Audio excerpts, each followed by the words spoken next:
سوال: قرآن میں کتنی بار بسم اللہ آیا ہے؟ جواب: 114 بار سورہ نمل میں 2 بار۔ سوال: آیت الکرسی کس سورت کی آیت ہے؟ جواب: سورۃ البقرہ آیت نمبر 255۔ سوال: کس سورت کو عروس القرآن کہا جاتا ہے؟ جواب: سورہ رحمان۔ سوال: قرآن کریم میں کتنے سجدے ہیں؟ جواب: 14۔ سوال: پہلی وحی کب اور کہاں نازل ہوئی؟ جواب: 610 میں غار حرا، مکہ مکرمہ۔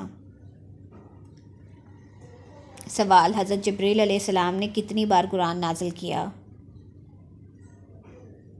جواب: مکمل قرآن بار بار قسطوں میں نازل ہوا، مکمل 23 سال میں۔ سوال: قرآن کا سب سے پہلا ترجمہ کس زبان میں ہوا؟ جواب: فارسی۔ سوال: قرآن پاک کا اردو ترجمہ سب سے پہلے کس نے کیا؟ جواب: شاہ ولی اللہ کے بیٹے شاہ عبد القادر نے۔ سوال: وہ سورت جس کا ہر آیت اللہ پر ختم ہوتی ہے؟ سورۃ المجادلہ۔ سوال: قرآن مجید کی سب سے طویل آیت کون سی ہے؟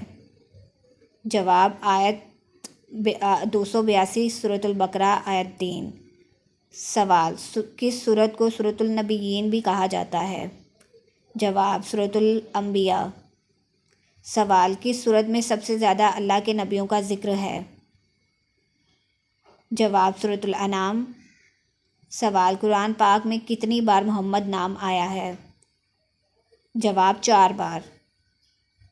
سوال: احمد نام قرآن میں کتنی بار آیا ہے؟ 1 بار۔ سورہ صف آیت نمبر 6۔ سوال: قرآن مجید کا وہ کون سا لفظ ہے جو سب سے زیادہ بار آیا ہے؟ جواب: اللہ۔ سوال: قرآن پاک کا وہ کون سا نام ہے جو خود قرآن میں آیا ہے؟ جواب: الفرقان، الذکر، الکتاب، قرآن۔ سوال: قرآن مجید کا نزول کس مہینے میں ہوا؟ جواب: رمضان المبارک میں۔